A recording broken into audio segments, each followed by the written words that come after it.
Chapter 14 आज last chapter करना है हमने। Chapter 14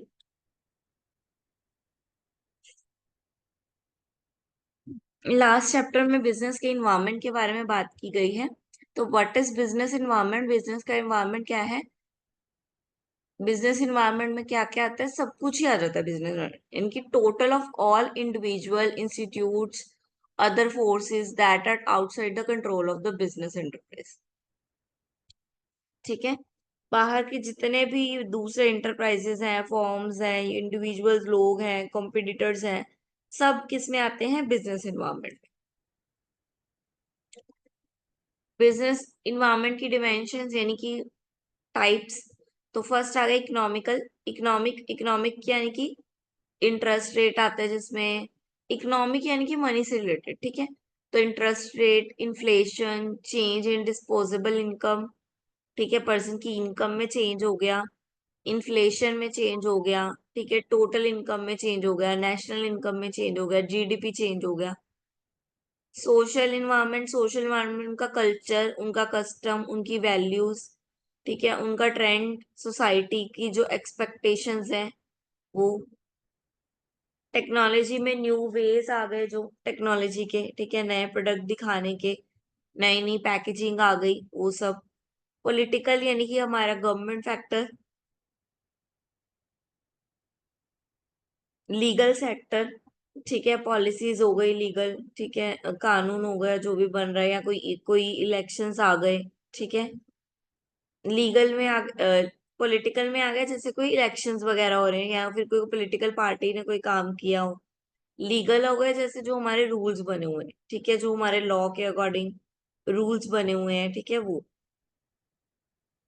then corporate values. Corporate values क्या होता है? कॉर्पोरेट वैल्यूज यानी कि बिजनेस इन्वायरमेंट का ही एक टाइप है। ठीक है। A business valuation is generally process of determining the economic value of the business. Business value can be used to determine the fair value of the business for reason like purchase and sales of business.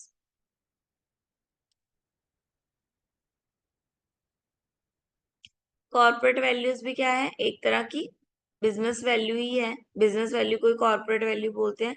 और business value क्या है? Business value का मतलब है कि fair value दिखाना, अपने business की फेयर वैल्यू दिखाना, राइट वैल्यू दिखाना, सही चीज दिखाना अपने बिजनेस की। कॉर्पोरेट वैल्यूज अप्रोच आ गया देन, यानी कि 3 टाइप्स ऑफ अप्रोचेस आ गया बिजनेस वैल्यूएशन की। कौन कौन सी है? एसेट बेस्ड, अर्निंग वैल्यू और मार्केट बेस्ड। एसेट बेस्ड कौन सी हो गई? जहाँ जिसमें कंपनी की सारी इन्वेस्टमेंट का टोटल होगा। ठीक है, यानी कि सिर्फ हम इन्वेस्टमेंट देख रहे हैं, जिसमें इन्वेस्टमेंट की वैल्यू देख रहे हैं, तो वो हो गया invest asset based.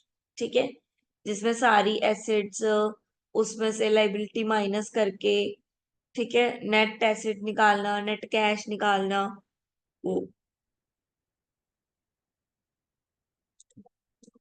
Earning value approach हो गया बिजनेस का वो आइडिया, वो एबिलिटी जिससे हमने वेल्थ क्रिएट करनी है, यानी कि फ्यूचर में प्रॉफिट क्रिएट करना है, हो गया अर्निंग वैल्यू। ठीक है, वो अर्निंग वैल्यू हम उससे डिसाइड करेंगे, उस अप्रोच से।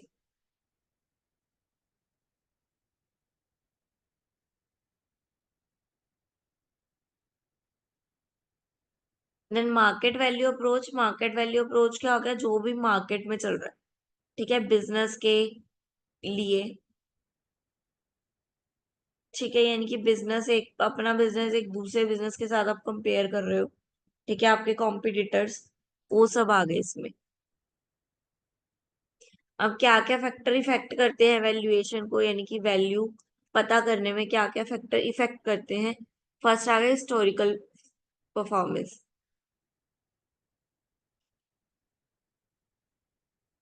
जब भी हम नया कुछ फाइंड करने जाते हैं तो हम पहले प्रीवियस चेक करते हैं, तो हिस्टोरिकल जो फाइनेंशियल परफॉर्मेंस है वो इफेक्ट करती है। फ्यूचर ग्रोथ पोटेंशियल, हमारे कितनी फ्यूचर ग्रोथ पोटेंशियल है फर्म के अंदर, कितना वो फ्यूचर ग्रोथ कर सकती है। साइज कितना उनके कस्टमर्स का, कितने कस्टमर है उनके पास।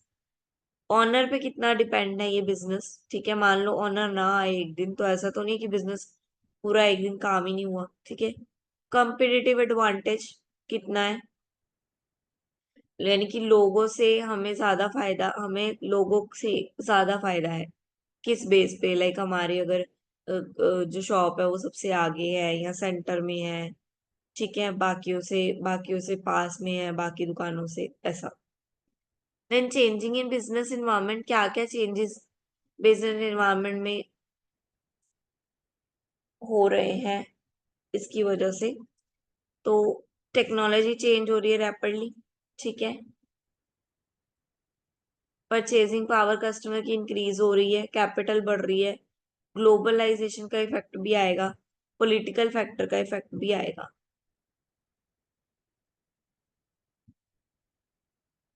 Then climate change.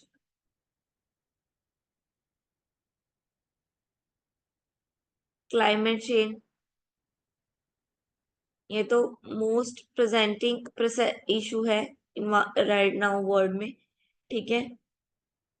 Long term shifting in the earth weather pattern that can be caused by natural phenomena or human activity. The term is used to mean raising average global temperature caused by the concentration of greenhouse gas emission, ठीक है। देख ही रहे हो आप, ठीक है, जैसे कैसे वेदर चेंज होता जा रहा है, यही फैक्टर डालेगा। कॉर्पोरेट वैल्यूएशन इम्पैक्ट डालेगी, ठीक है, बिजनेस के इन्वायरमेंट पे। कॉर्पोरेट की जो वैल्यूज है, जिसकी वैल्यू जैसी होंगी, अपॉर्चुनिटी ग्रैब करना, ठीक है, जो भी उनकी वैल्यूज होंगी वो इफेक्ट डालेंगी। कंस्ट्रक्शंस, बिल्डिंग जो भी बनती जा रही हैं, ठीक है, केमिकल्स जो यूज हो रहे हैं, power, health care, food beverage, tourism, transport. Impact on valuation, valuation पे कैसे इम्पैक्ट डालता है? क्लाइमेट चेंज डायरेक्टली लिंक, ठीक है, वैल्यूएशन और क्लाइमेट चेंज डायरेक्टली लिंक है। तो वो एक दूसरे पे कैसे इम्पैक्ट डालता है? ऑपरेटिंग कॉस्ट, कॉस्ट ज्यादा बढ़ जाएगी हमारी ऑपरेटिंग की, ठीक है। हमें काम करने के लिए जहाँ कम पैसे लगते थे वहां ज्यादा लगेंगे। Influencing cash flow, cash flow को इन्फ्लुएंस करेगा ये।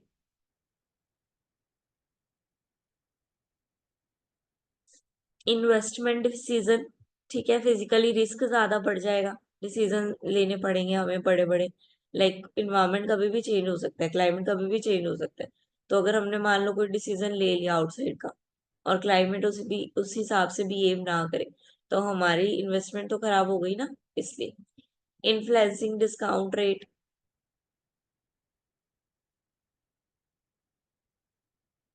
Now effecting share holder value, share holder की वैल्यू को कैसे इफेक्ट करता है? Cash flow from operation, discount rate और डेट। सस्टेनेबिलिटी हमने कल पढ़ा था, व्हाट इज सस्टेनेबिलिटी?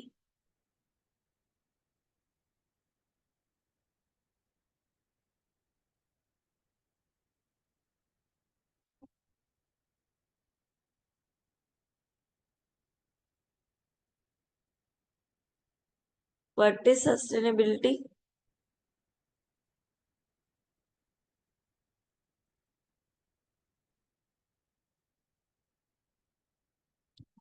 जहाँ पे हम फ्यूचर की नीड्स को कॉम्प्रोमाइज नहीं कर रहे हैं और ध्यान किस पे दे रहे हैं? प्रेजेंट पे ध्यान दे रहे हैं। प्रेजेंट की नीड पे ध्यान देते हुए हम फ्यूचर को कॉम्प्रोमाइज नहीं कर रहे हैं, मतलब ऐसी क्वालिटी, ऐसा प्रोडक्ट यूज करें कि ये ना हो कि फ्यूचर वाले लोगों को मिले ही ना। नो, हम वैसा काम कर रहे हैं कि हमारी नीड भी पूरी हो जाए और फ्यूचर में भी सेफ्टी बनी रहे, फ्यूचर के लिए भी वो चीज बची रहे। पिलर कौन से सबसे सस्टेनेबिलिटी के? Economy, society and environment. तो इन्वायरमेंट प्रोटेक्ट करना जरूरी है, सोशल डेवलपमेंट जरूरी है और इकोनॉमिक डेवलपमेंट भी जरूरी है। रीड कर लो फटाफट, एक रीडिंग मारो इसकी। हाँ जी, एक रीडिंग ले लो फटाफट, तीनों पॉइंट क्लियर है?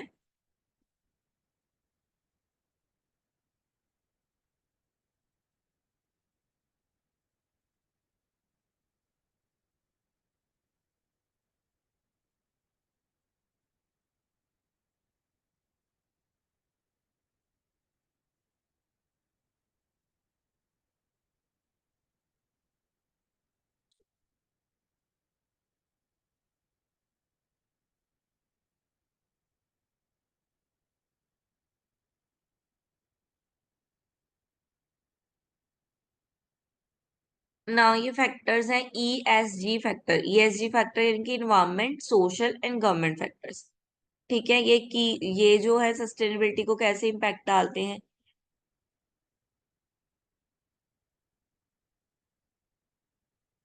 तो इन्वायरमेंटल क्राइटेरिया आ गया, waste and pollution, green house emission, climate change. Social में आ गया टैक्स, डोनेशन, करप्शन।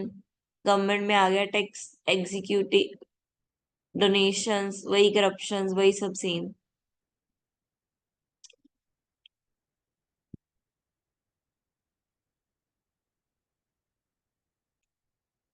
हाँ जी, चैप्टर 14 भी कंप्लीट हो गया हमारा।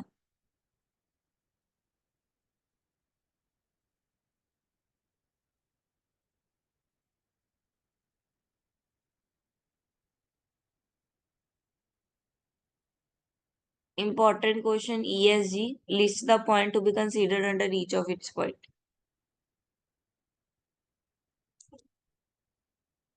ठीक है, फॉर द एग्जाम पर्पस के लिए भी कह रही हूँ, ये क्वेश्चन इंपॉर्टेंट है। बाकी भी इंपॉर्टेंट है, डिफरेंस जहाँ पे भी आएगा।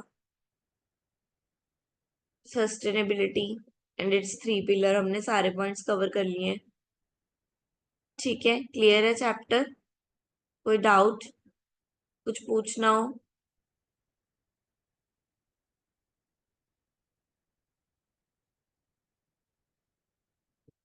आज हमारा सब्जेक्ट जो है कॉर्पोरेट फाइनेंस खत्म हो गया। कल से हम नया सब्जेक्ट स्टार्ट करेंगे। ठीक है, और उसकी डिटेल मैं आपको ग्रुप में दे दूंगी। जो ग्रुप बना हुआ है ना, उसकी डिटेल ग्रुप में आ जाएगी। टाइमिंग जो भी होगी वो भी आ जाएगी। टाइमिंग क्या कंफर्टेबल है, 7 और 7:30?